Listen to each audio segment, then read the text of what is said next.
अथ देव्याः कवचम। ओम चंडिका देवी को नमस्कार है। मार्कंडेय जी ने कहा, पितामह, जो इस संसार में परम गोपनीय तथा मनुष्यों की सब प्रकार से रक्षा करने वाला है और जो अब तक आपने दूसरे किसी के सामने प्रकट नहीं किया हो, ऐसा कोई साधन मुझे बताइए। ब्रह्मा जी बोले, ब्रह्मन, ऐसा साधन तो एक देवी का कवच ही है, जो गोपनीय से भी परम गोपनीय, पवित्र तथा संपूर्ण प्राणियों का उपकार करने वाला है। महर्षि, उसे श्रवण करो। देवियों की 9 मूर्तियां हैं, जिन्हें नवदुर्गा कहते हैं। उनके पृथक पृथक नाम बतलाए जाते हैं। प्रथम नाम शैलपुत्री है, दूसरी मूर्ति का नाम ब्रह्मचारिणी है, तीसरा स्वरूप चंद्रघंटा के नाम से प्रसिद्ध है, चौथी मूर्ति को कूष्मांडा कहते हैं, पांचवी दुर्गा का नाम स्कंद माता है, देवी के छठे रूप को कात्यायनी कहते हैं, सातवां कालरात्रि और 8वां स्वरूप महागौरी के नाम से प्रसिद्ध है, नवमी दुर्गा का नाम सिद्धिदात्री है। ये सब नाम सर्वज्ञ महात्मा वेदव्यास जी के द्वारा ही प्रतिपादित हुए हैं।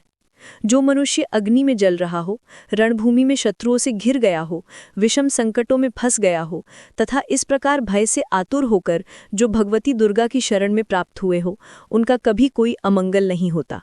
युद्ध के समय संकटों पड़ने पर भी उनके ऊपर कोई विपत्ति नहीं आती। उन्हें शोक, दुख और भय की प्राप्ति नहीं होती। जिन्होंने भक्तिपूर्वक देवी का स्मरण किया है, उनका निश्चय ही अभ्युदय होता है। देवेश्वरी, जो तुम्हारा चिंतन करते हैं, उनकी तुम निस्संदेह रक्षा करते हो।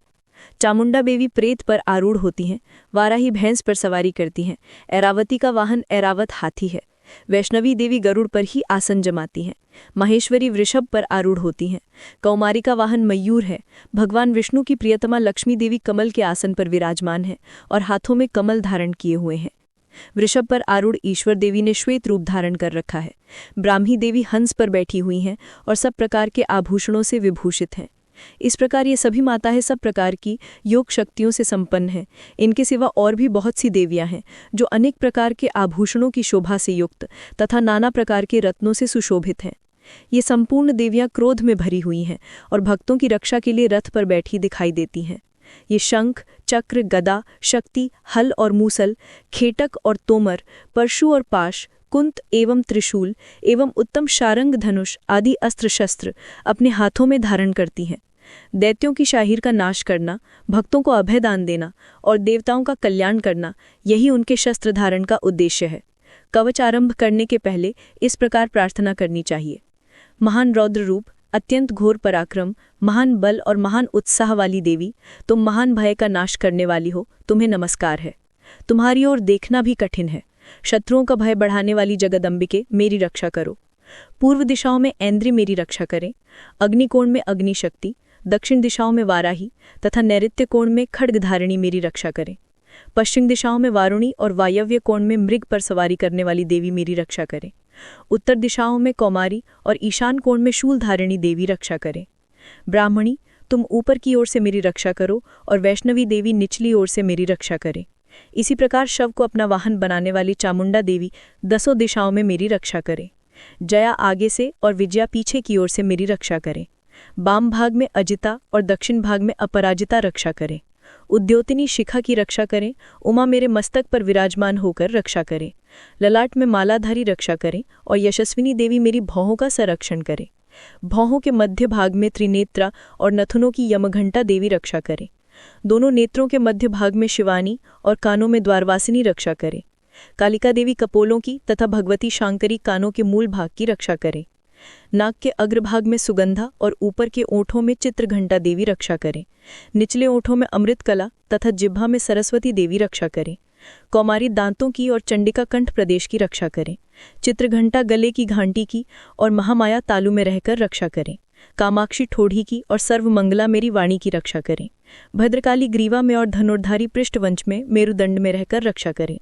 कंठ के बाहरी भाग में नीलग्रीवा और कंठ की नलियों में नलकुबरी रक्षा करें।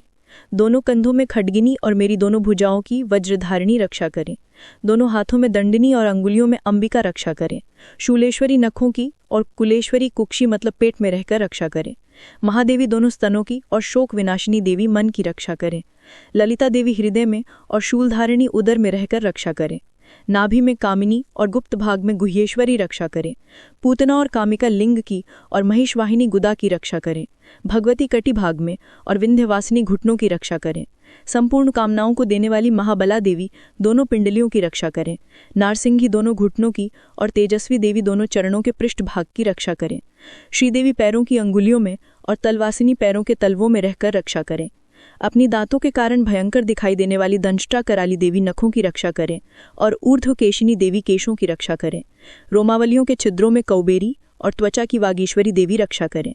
पार्वती देवी रक्त, मंजा, वसा, मांस, हड्डी और मेद की रक्षा करें। आंखों की कालरात्रि और पित्त की मुक्तेश्वरी देवी रक्षा करें। मूलाधार आदि कमल कोशों में पद्मावती देवी और कप में चूड़ामणि देवी स्थित होकर रक्षा करें। नाभि की तेजोमय ज्वालामुखी रक्षा करें, जिसका किसी भी अस्त्र से भेदन नहीं हो सकता, वह अभेद्या देवी शरीर की समस्त संधियों में रहकर रक्षा करें। ब्रह्मणी, आप मेरे वीर्य की रक्षा करें। छायेश्वरी छाया को तथा धर्मधारिणी देवी मेरे अहंकार, मन और बुद्धि की रक्षा करें। हाथ में वज्र धारण करने वाली वज्रहस्ता देवी मेरे प्राण, अपान, व्यान, उदान और समान वायु की रक्षा करें। कल्याण रूपी शोभा से युक्त भगवती कल्याण शोभना मेरे प्राणों की रक्षा करें। रस, रूप, गंध, शब्द और स्पर्श, इन विषयों का अनुभव करते समय योगिनी देवी रक्षा करें तथा सतोगुण, रजोगुण और तमोगुण की रक्षा सदा नारायणी देवी करें।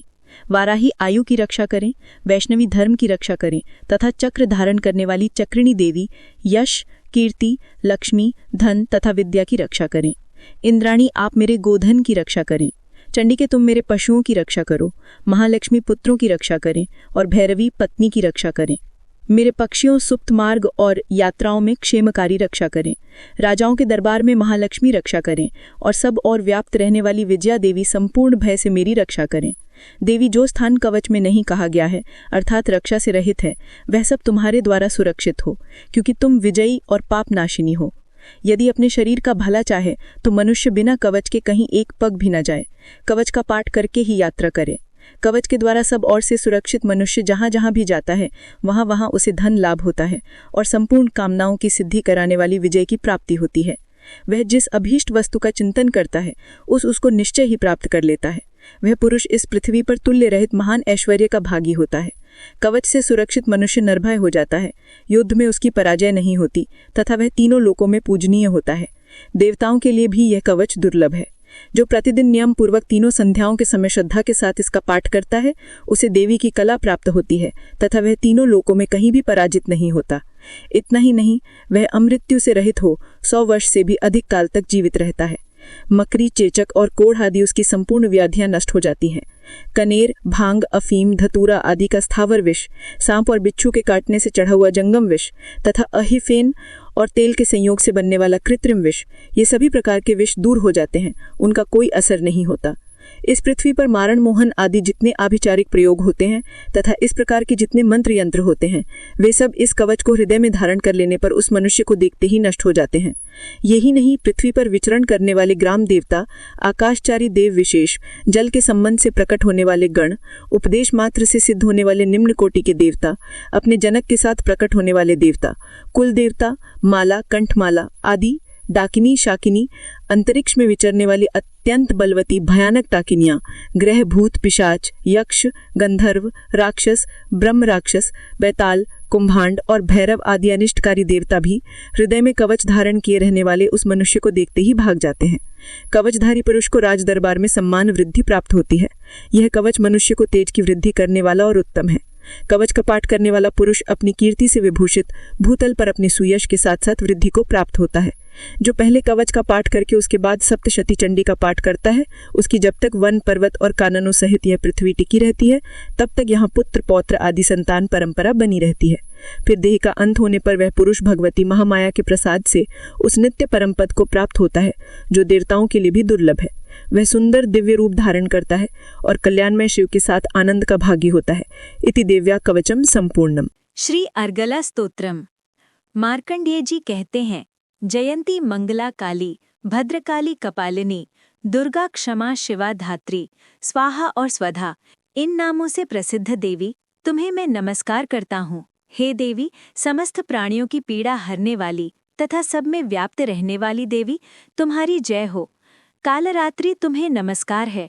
मधु और कैटअप को मारने वाली, ब्रह्मा जी को वरदान देने वाली देवी, तुम्हें नमस्कार है। तुम मुझे रूप दो, जय दो, यश दो और काम, क्रोध आदि शत्रुओं का नाश करो। महिषासुर का नाश करने वाली देवी, भक्तों को सुख देने वाली देवी, तुम्हें नमस्कार है। तुम मुझे सुंदर रूपवती दो, विजय दो और मेरे शत्रुओं को नष्ट करो। हे रक्तबीज का वध करने वाली, हे चंड मुंड का विनाश करने वाली देवी, तुम मुझे रूप दो, जय दो, यश दो और काम क्रोध आदि शत्रुओं का नाश करो। हे शुंभ निशुंभ और धूम्रलोचन का मर्दन करने वाली देवी, मुझको स्वरूप दो, विजय दो, यश दो और मेरे शत्रुओं का नाश करो। हे पूजित युगल चरण वाली देवी, हे संपूर्ण सौभाग्य प्रदान करने वाली देवी, तुम रूप दो, जय दो, यश दो और काम क्रोध आदि शत्रुओं का नाश करो। हे देवी, तुम्हारे रूप और चरित्र अमिट है, तुम सब शत्रुओं का नाश करने वाली हो। मुझे रूप, जय, यश दो और काम क्रोध आदि शत्रुओं का नाश करो। पापों को दूर करने वाली चंडिके, इस संसार में जो भक्ति से तुम्हारा पूजन करते हैं, उनको तुम रूप तथा विजय और यश दो तथा उनके शत्रुओं का नाश करो। रोगों का नाश करने वाली चंडिके, जो भक्ति पूर्वक तुम्हारी स्तुति करते हैं, उन्हें रूप दो, जय दो, यश दो और उनके काम क्रोध आदि शत्रुओं का नाश करो। हे चंडिके, इस संसार में जो भक्तिपूर्वक तुम्हारी पूजा करते हैं, उन्हें रूप दो, जय दो, यश दो और उनके काम क्रोध आदि शत्रुओं का नाश करो। हे देवी, मुझे सौभाग्य दो और आरोग्य दो, परम सुख दो, रूप दो, जय दो, यश दो और मेरे काम क्रोध आदि शत्रुओं का नाश करो। हे देवी, जो मुझसे बैर रखते हैं, उनका नाश करो और मुझे अधिक बल प्रदान कर रूप, जय, यश दो और मेरे शत्रुओं का संहार करो। हे देवी, मेरा कल्याण करो और मुझे उत्तम संपत्ति प्रदान करो। रूप दो, जय दो, यश दो और काम क्रोध आदि शत्रुओं का नाश करो। हे देवता तथा राक्षसों के मुंड ढलानों से स्पर्श किए हुए चरणों वाली, हे देवी, हे अंबिके, मुझे स्वरूप दो, विजय तथा यश दो और काम क्रोध आदि शत्रुओं का नाश करो। और हे देवी, अपने भक्तों को विद्वान, कीर्तिवान और लक्ष्मीवान बनाओ और उन्हें रूप दो, जय दो, यश दो और उनके काम क्रोध आदि शत्रुओं का नाश करो। हे प्रंड दैत्यों के अभिमान का नाश करने वाली चंडिके, मुझे शरणागत को रूप दो, जय दो, यश दो और मेरे काम क्रोध आदि शत्रुओं का नाश करो।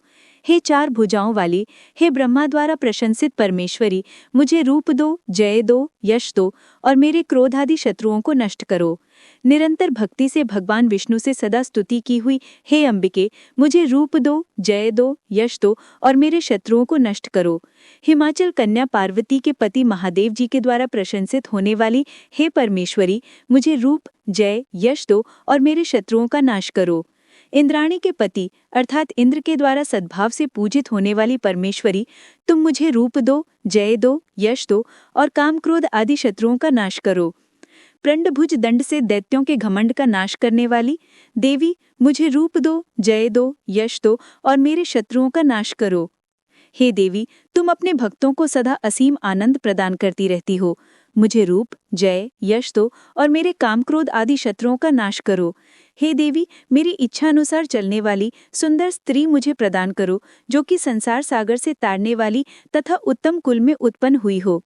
जो मनुष्य पहले इस स्तोत्र का पाठ करता है और फिर सप्तशती की महास्तोत्र का पाठ करता है, वह सप्तशती की जप संख्या के समान श्रेष्ठ फल को प्राप्त होता है और उसके साथ ही उसे प्रचुर धन भी प्राप्त होता है। इति दिव्या अर्गला स्तोत्रम संपूर्णम। कीलक स्तोत्र प्रारंभ।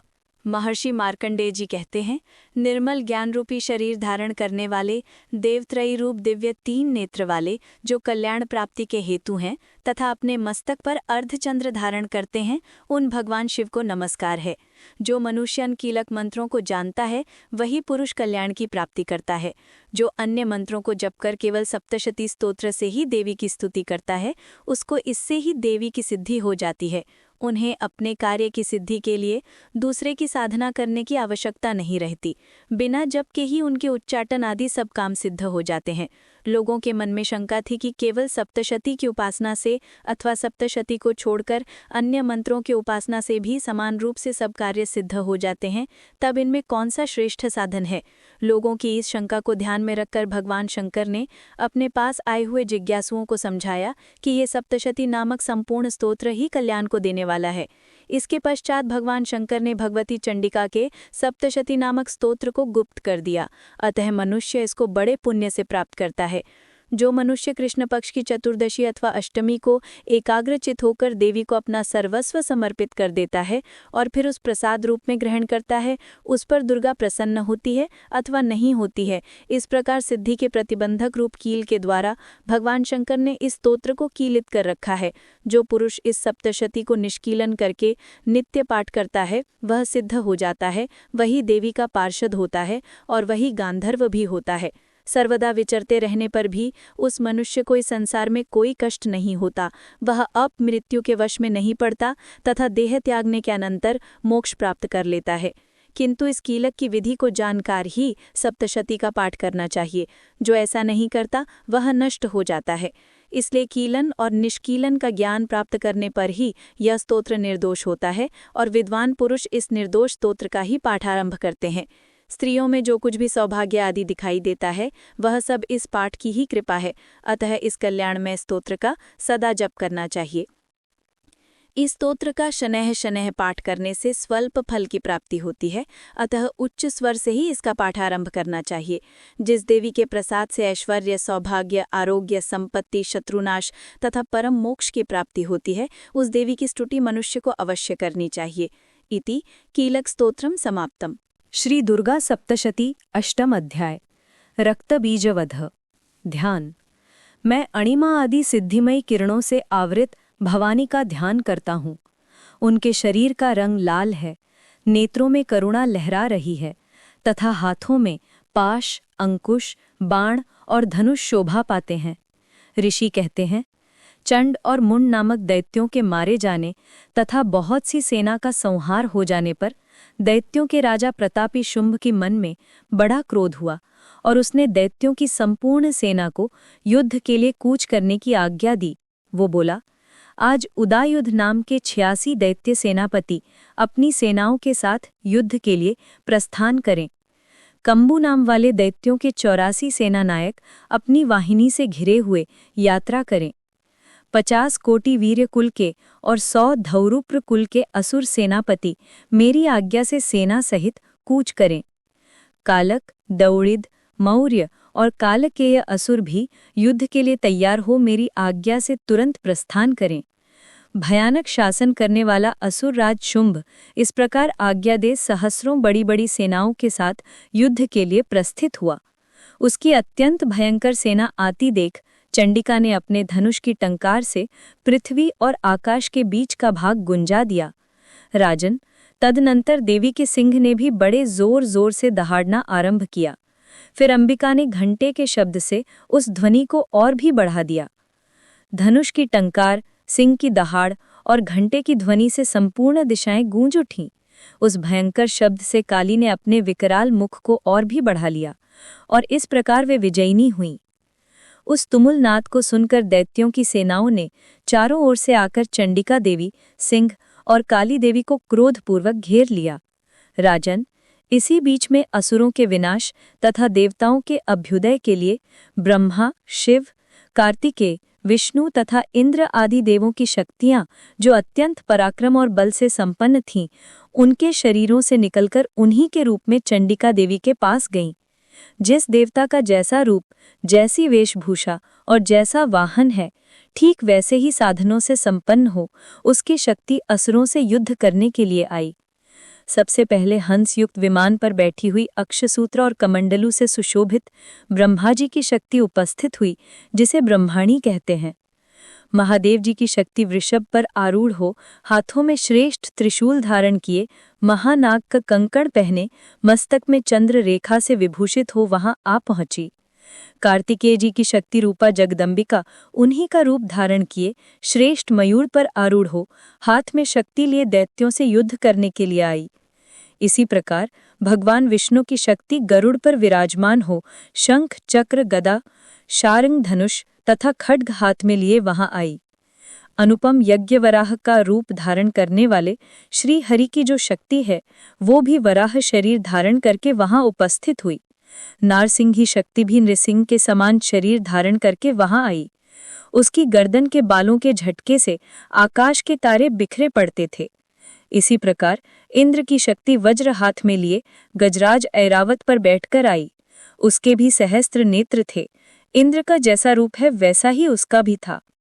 तदनंतर उन देव शक्तियों से घिरे हुए महादेव जी ने चंडिका से कहा, मेरी प्रसन्नता के लिए तुम शीघ्र ही इन असुरों का संहार करो। तब देवी के शरीर से अत्यंत भयंकर और परम उग्र चंडिका शक्ति प्रकट हुई, जो सैकड़ों गीदड़ियों की भांति आवाज करने वाली थी। उस अपराजिता देवी ने धूमिल जटा वाले महादेव जी से कहा, भगवन, आप शुंभ निशुंभ के पास दूत बनकर जाइए और उन अत्यंत गर्वी दानव शुंभ एवं निशुंभ दोनों से कहिए, साथ ही उनके अतिरिक्त जो दानव युद्ध के लिए वहां उपस्थित हों उनको भी ये संदेश दीजिए, दैत्यों, यदि तुम जीवित रहना चाहते हो तो पाताल को लौट जाओ। इंद्र को त्रिलोकी का राज्य मिल जाए और देवता यज्ञ भाग का उपभोग करें। यदि बल के घमंड में आकर तुम युद्ध की अभिलाषा रखते हो तो आओ, मेरी शिवाएं यानी योगिनियां तुम्हारे कच्चे मांस से तृप्त हों। चूंकि उस देवी ने भगवान शिव को दूत के कार्य में नियुक्त किया था, इसलिए वह शिवदूती के नाम से संसार में विख्यात हुई। वे महादैत्य भी भगवान शिव के मुख से देवी के वचन सुनकर क्रोध में भर गए और जहां कात्यायनी विराजमान थीं उस ओर बढ़े। तदनंतर वे दैत्य अमर्ष में भरकर पहले ही देवी के ऊपर बाण, शक्ति और रिष्टि आदि अस्त्रों की वृष्टि करने लगे। तब देवी ने भी खेल खेल में ही धनुष की टंकार की और उससे छोड़े हुए बड़े बड़े बाणों द्वारा दैत्यों के चलाए हुए बाण, शूल, शक्ति और फरसों को काट डाला। फिर काली उनके आगे होकर शत्रुओं को शूल के प्रहार से विदीर्ण करने लगी और खटवांग से उनका कचूमर निकालती हुई रणभूमि में विचरने लगी। ब्रह्माणी भी जिस जिस ओर दौड़ती उसी ओर अपने कमंडलू का जल छिड़क कर शत्रुओं के ओज और पराक्रम को नष्ट कर देती थीं। माहेश्वरी ने त्रिशूल से और वैष्णवी ने चक्र से दैत्यों का संहार आरंभ कर दिया। कुमारी ने शक्ति से और वाराही ने खड्ग से महादैत्य रक्तगीज को घायल किया। इंद्र शक्ति के वज्र प्रहार से विदीर्ण हो सैकड़ों दैत्य दानव रक्त की धारा बहाते हुए पृथ्वी पर सो गए। वाराही ने कितनों को अपनी थुथुनी की मार से नष्ट किया, दाढ़ों के अग्रभाग से कितनों की छाती छेद डाली और कितने ही दैत्य उसके चक्र की चोट से विदीर्ण होकर गिर पड़े। नारसिंही भी दूसरे महादैत्यों को अपने नखों से विदीर्ण करके खाती और सिंहनाद से दिशाओं और आकाश को गुंजाती हुई युद्ध क्षेत्र में विचरने लगी। कितने ही असुर शिवदूती के प्रचंड अट्टहास से अत्यंत भयभीत होकर पृथ्वी पर गिर पड़े और गिरने पर उन्हें शिवदूती ने उस समय अपना ग्रास बना लिया। इस प्रकार क्रोध में भरे हुए मातृगणों को नाना प्रकार के उपायों से बड़े बड़े असुरों का मर्दन करते देख दैत्य सैनिक भाग खड़े हुए। मातृगणों से पीड़ित दैत्यों को युद्ध से भागते देख रक्तबीज नामक महादैत्य क्रोध में भरकर युद्ध करने के लिए आया। उसके शरीर से जब रक्त की बूंद पृथ्वी पर गिरती तब उसी के समान शक्तिशाली एक दूसरा महादैत्य पृथ्वी पर पैदा हो जाता। महासुर रक्तबीज हाथ में गदा लेकर इंद्र शक्ति के साथ युद्ध करने लगा। तब ऐन्द्री ने अपने वज्र से रक्तबीज को मारा। वज्र से घायल होने पर उसके शरीर से बहुत सा रक्त चूने लगा और उससे उसी के समान रूप और पराक्रम वाले योद्धा उत्पन्न होने लगे। उसके शरीर से रक्त की जितनी बूंदें गिरी उतने ही पुरुष उत्पन्न हो गए। वे सब रक्तबीज के समान ही वीर्यवान, बलवान और पराक्रमी थे। वे रक्त से उत्पन्न होने वाले पुरुष भी अत्यंत भयंकर अस्त्र शस्त्रों का प्रहार करते हुए वहां मातृगणों के साथ घोर युद्ध करने लगे। पुनः वज्र के प्रहार से जब उसका मस्तक घायल हुआ तब रक्त बहने लगा और उससे हजारों पुरुष उत्पन्न हो गए। वैष्णवी ने युद्ध में रक्तबीज पर चक्र का प्रहार किया और ऐन्द्री ने उस दैत्य सेनापति को गदा से चोट पहुंचाई। वैष्णवी के चक्र से घायल होने पर उसके शरीर से जो रक्त बहा और उससे जो उसी के बराबर आकार वाले सहस्त्रों महादैत्य प्रकट हुए, उनके द्वारा संपूर्ण जगत व्याप्त हो गया। कौमारी ने शक्ति से और वाराही ने खड्ग से महादैत्य रक्तबीज को घायल किया। क्रोध में भरे हुए उस महादैत्य रक्तबीज ने भी गदा से सभी मातृशक्तियों पर पृथक पृथक प्रहार किया। शक्ति और शूल आदि से अनेक बार घायल होने पर जो उसके शरीर से रक्त की धारा पृथ्वी पर गिरी, उससे भी निश्चय ही सैकड़ों असुर उत्पन्न हुए। इस प्रकार उस महादैत्य के रक्त से प्रकट हुए असुरों द्वारा संपूर्ण जगत व्याप्त हो गया। इससे उन देवताओं को बड़ा भय हुआ। देवताओं को उदास देख चंडिका ने काली से शीघ्रतापूर्वक कहा, चामुंडे, तुम अपना मुख और भी फैलाओ और मेरे शस्त्रपात से गिरने वाले रक्त बिंदुओं और उनसे उत्पन्न होने वाले महादैत्यों का तुम अपने इस उतावले मुख से खा जाओ। इस प्रकार रक्त से उत्पन्न होने वाले महादैत्यों का भक्षण करती हुई तुम रण में विचरती रहो। ऐसा करने से उस दैत्य का सारा रक्त क्षीण हो जाने पर वो स्वयं भी नष्ट हो जाएगा। उन भयंकर दैत्यों को जब तुम खा जाओगी तब दूसरे नए दैत्य उत्पन्न नहीं हो सकेंगे। काली से यों कहकर चंडिका देवी ने शूल से रक्त बीज को मारा और काली ने अपने मुख में उसका रक्त ले लिया। तब उसने वहां चंडिका पर गदा से प्रहार किया, किंतु उस गदापात ने देवी को तनिक भी वेदना नहीं पहुंचाई। रक्त बीज के घायल शरीर से बहुत सा रक्त गिरा, किंतु ज्यों ही वो गिरा त्यों ही चामुंडा ने उसे अपने मुख में ले लिया। रक्त गिरने से चामुंडा के मुख में जो महादैत्य उत्पन्न हुए उन्हें भी वो चट कर गई और उसने रक्त बीज का रक्त भी पी लिया। तदनंतर देवी ने रक्त बीज को, जिसका रक्त चामुंडा ने पी लिया था, वज्र, बाण, खड्ग तथा रिष्टि आदि से मार डाला। राजन, इस प्रकार शस्त्रों के समुदाय से आहत एवं रक्तहीन हुआ महादैत्य रक्तबीज पृथ्वी पर गिर पड़ा। नरेश्वर, इससे देवताओं को अनुपम हर्ष की प्राप्ति हुई और मातृगण उन असुरों के रक्तपान के मद से उद्धत सा होकर नृत्य करने लगा। इस प्रकार श्री मार्कंडेय पुराण में सावार्णिक मनवंतर की कथा के अंतर्गत देवी महात्म्य में रक्तबीज वध नामक 8वां अध्याय पूरा हुआ। क्षमा प्रार्थना। परमेश्वरी, मेरे द्वारा रात दिन सहस्त्रों अपराध होते रहते हैं। ये मेरा दास है, यूं समझकर मेरे उन अपराधों को तुम कृपापूर्वक क्षमा करो। परमेश्वरी, मैं आवाहन नहीं जानता, विसर्जन करना नहीं जानता तथा पूजा करने का ढंग भी नहीं जानता। क्षमा करो देवी। सुरेश्वरी, मैंने जो मंत्रहीन, क्रियाहीन और भक्तिहीन पूजन किया है वो सब आपके कृपा से पूर्ण हो। सैकड़ों अपराध करके भी जो तुम्हारी शरण में जाकर जगदम्ब कहकर पुकारता है उसे वो गति प्राप्त होती है जो ब्रह्मादि देवताओं के लिए भी सुलभ नहीं है। जगदम्बिके, मैं अपराधी हूं, किंतु तुम्हारी शरण में आया हूं। इस समय दया का पात्र हूं, तुम जैसा चाहो वैसा करो। देवी परमेश्वरी, अज्ञान से, भूल से अथवा बुद्धि भ्रांत होने के कारण मैंने जो न्यूनता या अधिकता कर दी हो वो सब क्षमा करो और प्रसन्न हो। सच्चिदानंद स्वरूपा परमेश्वरी, जगन्माता कामेश्वरी, तुम प्रेम पूर्वक मेरी ये पूजा स्वीकार करो और मुझ पर प्रसन्न रहो।